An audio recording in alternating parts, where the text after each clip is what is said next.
नमस्कार मंडळी, पुणेरी स्मिता युट्यूब चॅनलमध्ये तुमचं पुन्हा एकदा स्वागत आहे. तर मंडळी, नेहमी मी तुम्हाला रेस्टॉरंटमध्ये जेवण करायला घेऊन जात असते की कुठे काय काय छान तुम्हाला जेवण भेटणार आहे. तर आज खूप वेगळा टॉपिक मी तुमच्यासोबत घेऊन आलेले आहे की ज्याचा तुम्हा सर्वांना भरपूर फायदा होणार आहे. ज्यांना नवीन बिझनेस सुरू करायचा आहे कॅफे रेस्टॉरंटशी रिलेटेड, तर त्यांच्यासाठी तो बिझनेस सुरू कसा करायचा, एंडपर्यंत मॅनेज कसा करायचं, त्याचं मार्केटिंग कशी करायचं, ह्या सगळ्याची A to Z माहिती, म्हणजे तुमचं स्वतःचा कॅफे बिझनेस कसा सुरू करायचा, ह्याची सगळी माहिती कशी भेटणार आहे ते सर्व मी तुम्हाला आता पुढे गेल्यावर दाखवणार आहे. अशा इन्स्टिट्यूटमध्ये आज मी तुम्हाला घेऊन आलेले आहे. आपल्यासोबत आज प्रितेश सर आहेत. त्यांनी खूप छान नवीन सुरुवात केलेली आहे आपल्या महाराष्ट्रासाठी. तर सर, इन्स्टिट्यूट बद्दल काही सांगाल? सगळ्यात आधी इन्स्टिट्यूटचं नाव. आपल्या इन्स्टिट्यूटचं नाव आहे ADBI, entrepreneurs development and business institute, उद्योजक विकास आणि व्यवसाय केंद्र असं आपल्या इन्स्टिट्यूटचं नाव आहे. ओके, तर ही संकल्पना तुम्हाला कुठून आली मनामध्ये? बेसिकली आपलं इन्स्टिट्यूट आहे ते फूड बिझनेसबद्दल आपण ह्या ठिकाणी ट्रेनिंग्स कंडक्ट करतो. तर ही संकल्पना येण्यामागचं रिझन हे आहे की मी स्वतः काही वर्षापासून फूड इंडस्ट्रीमध्ये आहे आणि आमचं स्वतःचा ब्रँड पण आहे, प्लस हॉटेल्स पण आहेत. पण एक ब्रँड चालवत असताना खूप असे लोक आम्हाला भेटायचे की स्वतःचा बिझनेस आम्हाला सुरू करायचा आहे, पण आमचं बजेट नाही आहे. आजकाल तुम्ही बघतात की फूड बिझनेस करायचा म्हणजे लोकांकडे एकच ऑप्शन आहे, फ्रँचायझी बिझनेस. फ्रँचायझी बिझनेसमध्ये लोकांना लाखो रुपये खर्च करावे लागतात आणि XYZ आपण कोणताही फ्रँचायझी ब्रँड घेतो आणि त्यांचा पूर्ण सेटअप असतो, त्यांच्या ब्रँडचं नाव असतं आणि मग आपण तो सेटअप पूर्ण आपण कॅरी फॉरवर्ड करतो आणि आपण फूड बिझनेस सुरू करतो. पण असे काही लोक आम्हाला भेटले की आमचा बजेट नाही आहे किंवा आमचा 50,000 रुपये बजेट आहे, 1 लाख आहे, 2 लाख आहे, 4-5 लाख आहे. तर अशा लोकांसाठी आपण काही करू शकतो का, ज्या लोकांना फ्रँचायझी बिझनेस नाही करायचा आहे. किंवा काही लोक असेही आम्हाला भेटले की ज्यांचा बजेट खूप जास्त आहे, म्हणजे 40-50 लाखाचा पण बजेट आहे, पण त्यांना एखादा फ्रँचायझी बिझनेस नाही करायचा आहे, स्वतःचा ब्रँड त्यांना सुरू करायचा आहे. तर मग अशा लोकांसाठी आपण काय करू शकतो का, त्यासाठी ही संकल्पना आमच्या मनात आली की आपण लोकांसाठी काय करू शकतो. तर आपण लोकांना ट्रेन करू शकतो. अगदी बरोबर. म्हणजे आम्ही लोकांना ट्रेन करू शकतो आणि त्यातल्या त्यात आपण त्या ट्रेनिंगमध्ये काय काय गोष्टी करू शकतो त्या सगळं आम्ही एक स्ट्रक्चर बनवलं, एक फॉर्मॅट बनवलं आणि मग आम्ही फूड बिझनेस जो आहे तो आम्ही शिकवतोय लोकांना ह्या इन्स्टिट्यूटच्या मार्फत एक 2-3 वर्षापासून. ओके, आणि फक्त फूड रिलेटेडच आहे की अजून दुसरं काही तुम्ही मार्गदर्शन? आपल्याकडे भरपूर बिझनेसेस आहेत ज्यांच्या आपण मार्गदर्शन करतो, पण सध्या सगळ्यात जास्त आपण फोकस करतो अशी जी बाब आहे ती म्हणजे फूड बिझनेस, की त्याच्यामध्ये आपल्याकडे फूडच्या रिलेटेड सर्व प्रकारचे ट्रेनिंग्स मिळतात. आता कसं असतं, काही लोकांना बिझनेस सुरू करायचा असतो, कॅफे बिझनेस सपोज सुरू करायचा आहे, पण त्यांना त्याच्यामध्ये मेनू काय असले पाहिजे, ते बनवायचे कसे, त्याचं रॉ मटेरियल आणायचं कसं, असे खूप सारे प्रश्न सर्वांनाच पडतात. करेक्ट. मंडळी, तुम्हालाही पडत असेल तर तुम्ही हा विचार कधी केला असेल, तर ह्या सगळ्याचं सोल्युशन तुम्ही कशा प्रकारे प्रोव्हाइड करता? येस, बघा, मी तुम्हाला आपलं पूर्ण एक मॉड्यूल आहे ते पूर्ण सांगतो.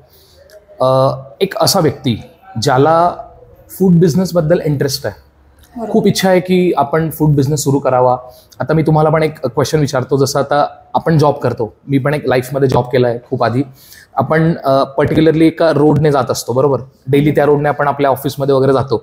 तर आपण एखाद्या सिग्नलला आपली गाडी थांबली, 2 व्हीलर असेल किंवा बाईक असेल किंवा म्हणजे गाडी असेल मोठी, तर आपल्याला कॉर्नरला एखादा शॉप दिसतं, म्हणजे जिथं हॉटेल असतं, कॅफे असतं.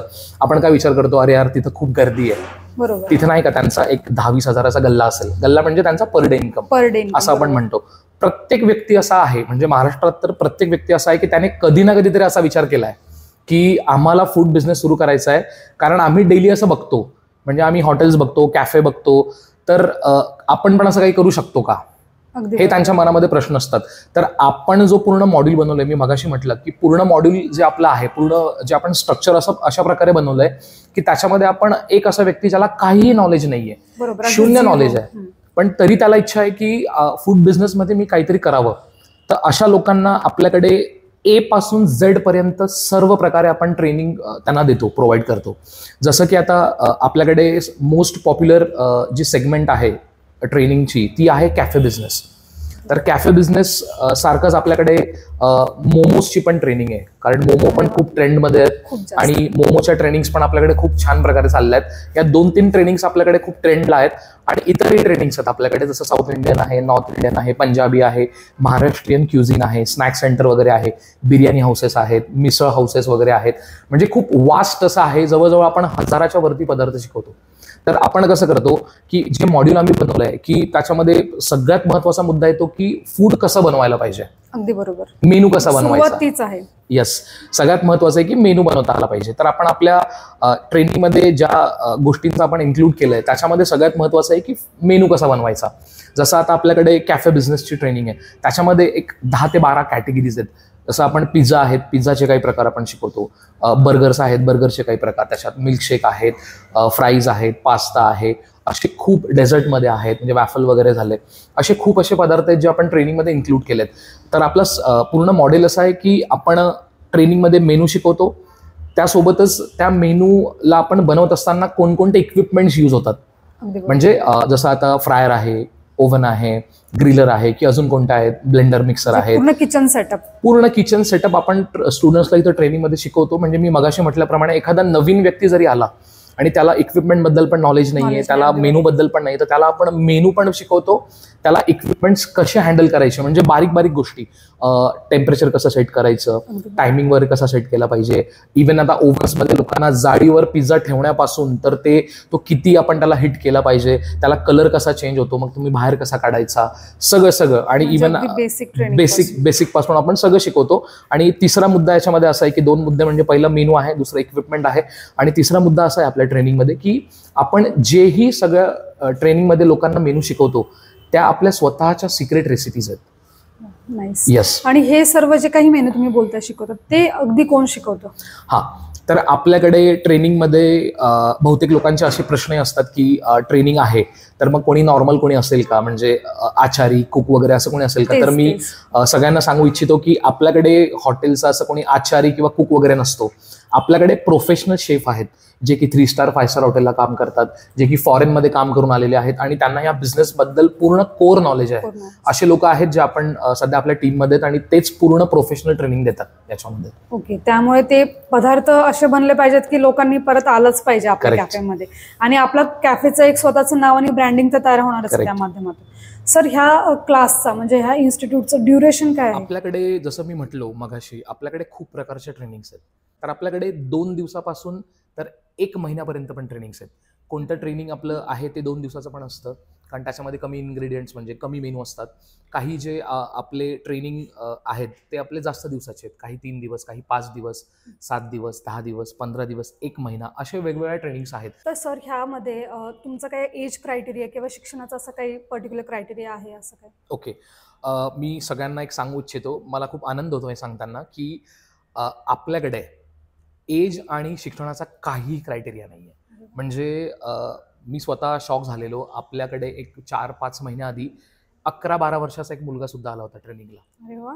हो, म्हणजे लहान मुलांमध्ये पण आतापासून उद्योजक व्हायची आवड निर्माण झाली आहे. आणि त्यातल्या त्यात आपल्याकडे 65-68 वर्षाचे आजी आजोबा सुद्धा येतात. की सर, बजेट आपण कसं मॅनेज करायचं? काहींचं एवढं बजेट नसते की मॅन पॉवर ठेवणं, परत रॉ मटेरियल शोधत बसणे, इंटेरियर पासून, म्हणजे इतक्या छोट्या गोष्टी असतात त्या सगळ्या मॅनेज कशा करायच्या अगदी बजेटमध्ये आपल्या? ओके, बिलकुल बजेटचा मनामध्ये हा प्रश्न येतोच प्रत्येकाच्या, पण मिनिमम बजेटमध्ये पण आपण सुरू करू शकतो. म्हणजे लिटरली आमच्याकडे असे काही लोक आहेत की ज्यांनी लिटरली 20-30 हजारात बिझनेस सुरू केलाय. आपल्याकडे असेही लोक आहेत मॅडम की ज्यांनी मोमो बिझनेसच्या आपल्याकडे ट्रेनिंग घेतल्या, आपण त्यांना पूर्ण सेटअप करून दिल्या आणि तुम्हाला खोटं वाटेल, लिटरली 10 ते 15 हजारात त्यांनी बिझनेस सुरू केलाय. आणि लेडीज पण आहेत आपल्याकडे, लेडीज जास्त आहेत जे होम बेस जे बिझनेस करू इच्छितात. म्हणजे आपण त्याला क्लाउड किचन म्हणतो. क्लाउड किचन म्हणजे हा असा एक कन्सेप्ट आहे की लोकांना आजकाल घरूनच ते जिथं राहतात तिथूनच त्यांना फूड बिझनेस सुरू करता येऊ शकतो. क्लाउड किचन म्हणजे आपण जिथं राहतो तिथं आपण एक सेटअप करायचा, त्या सेटअपमध्ये आपण एक मेनू ठेवायचा आणि आपण स्विगी, झोमॅटो, उबर इट्स वगैरे आहे त्यांच्यासोबत टाईप करायचं आणि मग आपला घरूनच आपला बिझनेस सुरू होऊ शकतो. आपल्याकडे अशा खूप लेडीज आहेत की ज्या दिवसाला 2 ते 3 हजार रुपये कमवतात. आपला मोमो बिझनेस तर जी ट्रेनिंग आहे ती तर अशी आहे मॅडम की मोमो बिझनेस बघा, सगळेजण म्हणजे जेही व्यक्ती हा व्हिडिओ बघतील ते रिलेट करू शकतात की मोमो बिझनेसचे जेवढेही मोमोचे ब्रँड आहेत पूर्ण महाराष्ट्रामध्ये म्हणूया की आपण ऑल ओव्हर इंडिया म्हणूया, त्याच्यापैकी 90% जे ब्रँड्स आहेत, ब्रँड म्हणूया किंवा ज्यांनी मोमोचे शॉप्स सुरू केलेत, हॉटेल्स म्हणा, स्टार्टअप केलेत, ते कुठून तरी मॅन्युफॅक्चररकडून मोमो घेतात. म्हणजे एक खूप मोठा मॅन्युफॅक्चरर असतो, तो हजारो लाखोच्या व्हॉल्यूममध्ये हे मोमो बनवतो आणि तो त्यांना एक 5 रुपये, 6 रुपये, 7 रुपये असं मिनिमम एक सिंगल मोमो त्यांना विकतो. 300-400 मोमो एक शॉपवाला, एक दुकानवाला इझिली विकू शकतो. तर 300-400 मोमो ते विकत घेतात मॅन्युफॅक्चरर्सकडून. फक्त 5 ते 10% असे लोक आहेत की जे बाहेरचे आहेत, म्हणजे नेपाळवरून आलेले वगैरे आहेत किंवा जे शिकलेत, ते लोक स्वतः मोमो बनवतात आणि मग सेल करतात. तर तुम्ही मोमो बनवून तुम्ही मार्केटमध्ये रॉ मोमो विकू पण शकतात. लिटरली त्याला तुम्हाला शॉपची गरज नाहीये, तुम्ही घरून पण बनवू शकतात. लिटरली त्याला खूप छोटी जागा लागते, इन्ग्रेडियंट्स पण खूप इझी आहेत. आणि आपल्याकडे मला खूप आनंद होतो सांगायला की आपल्याकडे जे मोमो शिकवणारे सर आहेत ते he is basically from Nepal, born and brought in Pune. जवळजवळ त्यांना 17 ते 18 वर्षाचा एक्सपिरियन्स आहे. 7 ते 8 कंट्रीजमध्ये त्यांनी काम केलेलं आहे. ओके. आणि क्लाउड किचनसाठी काही वेगळा सेटअप असतो सर, की सेम आपला कॅफेचा जो सेटअप असतो तसाच असतो? ओके, किचन सेटअप मी सांगतो तुम्हाला. क्लाउड किचनमध्ये 2 गोष्टी आहेत. क्लाउड किचन सुरू करणारे 2 प्रकारचे लोक असतात.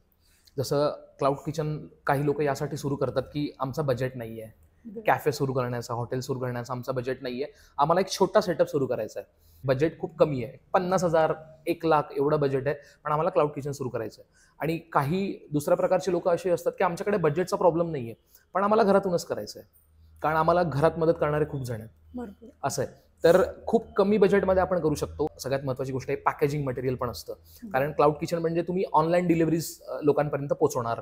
स्विगी, झोमॅटो असेल किंवा आम्ही लोकांना पर्सनल डिलिव्हरी सिस्टम पण अडॉप्ट करायला सांगतोय सध्या. जर की कोणाला स्विगी झोमॅटोवरती नसेल करायचं, कारण कमिशन्स वगैरे द्यावे लागतात. कमिशन देऊन पण खूप फायदा असतो, पण स्टील काही लोकांना स्वतःच्या डिलिव्हरी सिस्टम पण आम्ही अडॉप्ट करायला सांगतोय. ते कसं करायचं, काय करायचं ते पण आम्ही सांगतो. आता रॉ मटेरियल कुठून घ्यायचं हे पण आम्ही सांगतो. सगळ्यात महत्त्वाचं तर तेच आहे, रॉ मटेरियल. येस, तुम्हाला सांगतो मॅडम, मी पुण्या मुंबईमध्ये हजाराच्या वरती कॅफे असतील, हजारो कॅफे असतील, आपल्याला नंबर पण माहीत नाहीये. पण ते जे कॅफे आहेत ते पर्टिक्युलरली एक खूप कमी लोक आहेत, मॅन्युफॅक्चरर्स आणि सप्लायर्स, त्यांच्याकडून ते मटेरियल घेतात. तर अशा लोकांचा ॲड्रेस किंवा ते कुठे आहेत काय ते कोणालाच माहीत नाही. आणि जे मोठे मोठे हॉटेल्स चालवणारे लोक आहेत, कॅफे चालवणारे आहेत, ते कोणाला सांगत पण नाहीत. अगदी बरोबर. आता कसं आहे की स्वतः आमचा ब्रँड आहे, स्वतः आमचे 17 कॅफे आहेत, 7 हॉटेल्स आहेत जे आतापर्यंत आम्ही चालवतोय. त्याच्यामुळे हॉटेल इंडस्ट्रीच्या सगळ्या गोष्टी आम्हाला माहिती आहेत. येस, त्याच्यामुळे हे रॉ मटेरियल कुठे मिळतं. तुम्ही छोटंसं टोमॅटो कॅचअप जरी आपण घ्यायला गेलो तर मार्केटमध्ये एक 120-130 रुपये किलो किंवा 100 रुपयाच्या पुढे ते मिळतं. पण जे मॅन्युफॅक्चरर्स आहेत त्याच सेम ब्रँडचं तुम्ही त्या मॅन्युफॅक्चररकडून किंवा सुपर स्टॉकिस्ट आपण त्याला म्हणूया, त्यांच्याकडे जर आपण गेलो तर ते लिटरली 70-80 रुपये किलो मिळतं, 60 रुपये किलो पण मिळतं. तर असं पण आहे त्यांचे. आणि क्वालिटीमध्ये बिलकुल कॉम्प्रोमाइज नाही, सेम क्वालिटी असते दोघींची. आपल्या लोकांना याच्यामध्ये हे माहित नाहीये की लायसन्सेस आणि डॉक्युमेंटेशन काय करावं लागेल. अगदी बरोबर. याला डॉक्युमेंट्स काय लागतील. म्हणजे लोक आमच्याकडे असे लोक आहेत की सर मला तर सुरू करायचं आहे, मला थोडंफार नॉलेज आहे पण मला डॉक्युमेंटच माहित नाहीत, मला लायसन्सेस माहितच नाहीयेत की कोणते लागतात. एज्युकेशनच झालेलं नसतं कोणाचं की काय डॉक्युमेंटेशन, कशा प्रकारे प्रोसेस कशी असते डॉक्युमेंटेशन. तेव्हा लोकांना कसं असतं, लोकांना फक्त 2-3 लायसन्सेस माहिती असतात. शॉप ऍक्ट लागतं आणि फूडचं लायसन्स लागतं, एवढेच 2 लायसन्सेस त्यांना माहिती असतात. पण त्याच्या व्यतिरिक्त पण अजून 2-4 लायसन्सेस लागतात. ते कोणते आहेत, डॉक्युमेंटेशन कोणतं आहेत, कागदपत्र काय लागतात, ॲग्रीमेंट्स कसे करतात. म्हणजे हे सगळ्या गोष्टी खूप बेसिक लेवलला जाऊन आम्ही शिकवतो. सेटअप तर करायचाच, तो सक्सेसफुली सेटअप झाल्यानंतर सक्सेसफुली रन कसा करायचा हे पण आम्ही त्यांना सगळं स्ट्रॅटेजी सांगतो. आणि सक्सेस म्हणलं की सर एक पार्ट येतो मार्केटिंगचा. येस, तर मार्केटिंग कशी करायची, त्याच्यामध्ये कन्सिस्टन्स कसं राहायचं, येस, ह्या गोष्टी तुम्ही कशा प्रकारे सांगता. येस, आपलं जे ट्रेनिंग मॉडेल आहे त्याच्यापैकी आम्ही त्याला सोल म्हणतो की तो बिझनेसचा सोल आहे. म्हणजे ब्रँडिंग, मार्केटिंग आणि ॲडव्हर्टिजमेंट या 3 गोष्टी जर आपण नाही केल्या तर तुमचा ब्रँड मोठा नाही होऊ शकत, किंवा झाला तरी त्याला खूप लॉंग ड्युरेशन लागेल.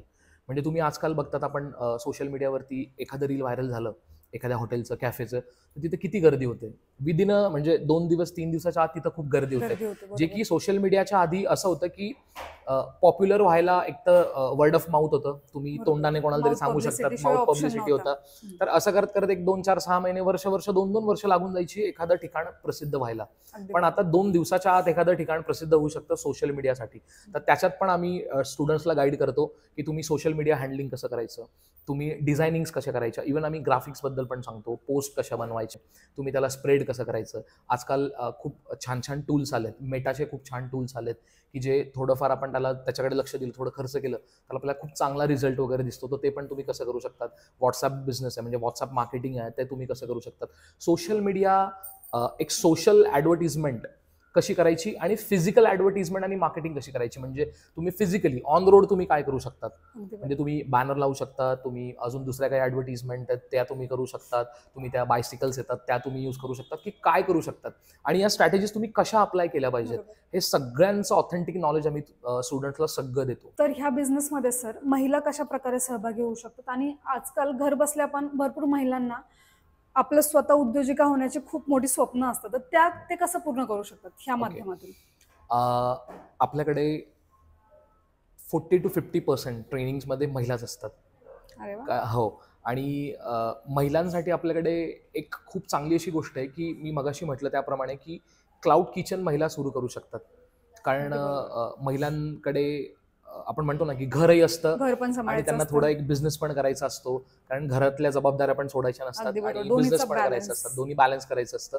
तर आपल्याकडे मॅक्सिमम ज्या लेडीज आहेत ट्रेनिंगला येणाऱ्या त्या क्लाउड किचनकडे वळतात. बिझनेसमध्ये खूप प्रॉब्लेम्स येतात, खूप काही लोकांना फॅमिली प्रॉब्लेम पण असतात, काही लोकांना इकॉनॉमिकल प्रॉब्लेम असतात. तर त्या प्रॉब्लेम्सला कसं फेस करायचं. आपण आपल्या ट्रेनिंग इन्स्टिट्यूटमध्ये आलेल्या सगळ्यांना आम्ही बिझनेस पुढच्या 10 ते 20 वर्षापर्यंत तुम्ही कसा ग्रो करू शकतात त्याच्या संदर्भात लागणाऱ्या सगळ्या टेक्निक सांगतो. की कसं आहे आपल्याकडे म्हणजे इंग्रजीत एक म्हण आहे की Rome was not built in a day. म्हणजे रोम हे शहर आहे काही एका दिवसात नव्हतं बनलं, त्याला खूप वर्षानुवर्ष डेव्हलप केलं गेलंय. खूप त्याला तर खूप वेळ लागला.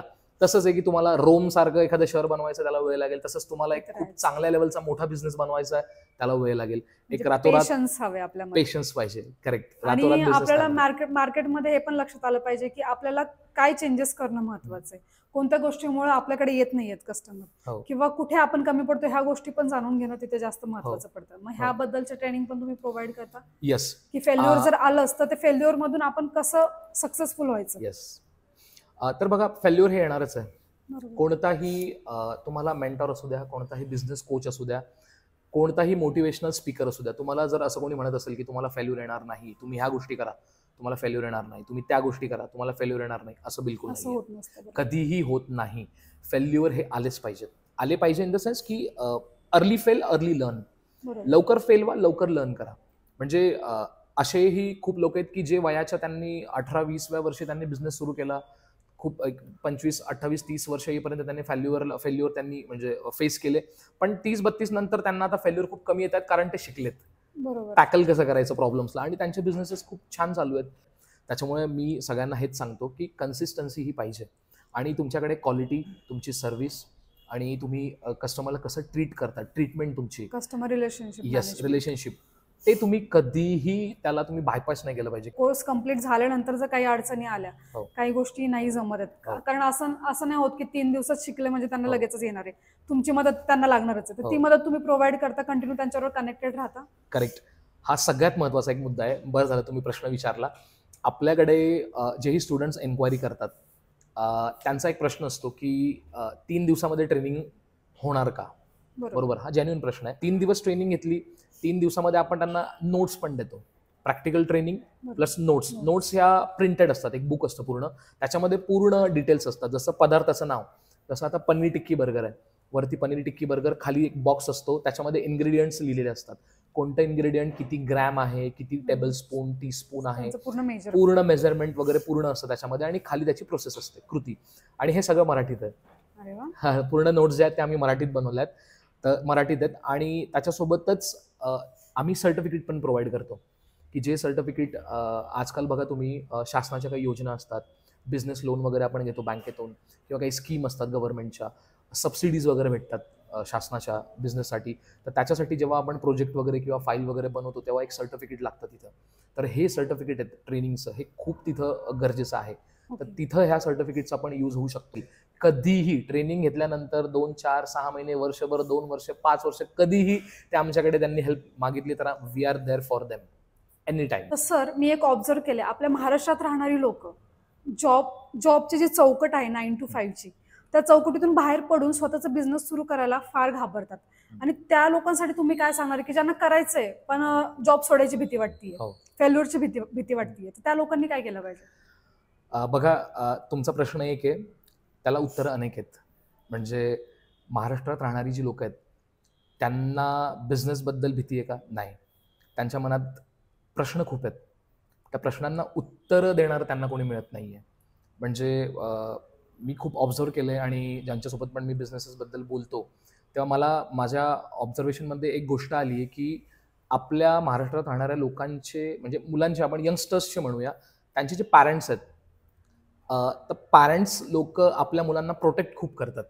म्हणजे आपण म्हणूया की जसं एक 20-30 हजार, 40 हजार, 50 हजाराने जॉब करणारा एखादा मुलगा मुलगी आहे, त्याने जर त्याला मनातून आलं की मला बिझनेस करायचा आहे, छोटा मोठा का असेना मला बिझनेस करायचा आहे, तर मॅक्सिमम सिनेरिओमध्ये म्हणतोय मी, सगळ्याच सिनेरिओमध्ये असेल असं नाही, पण मॅक्सिमम म्हणजे मी म्हणतो की 70-80% जरी मुलांनी जर घरी सांगितलं की मला जॉब सोडून बिझनेस करायचा, तर घरचे असं म्हणतील की नाही बेटा, बाळा तू म्हणजे बिझनेस नको करू, तू जॉबच कर.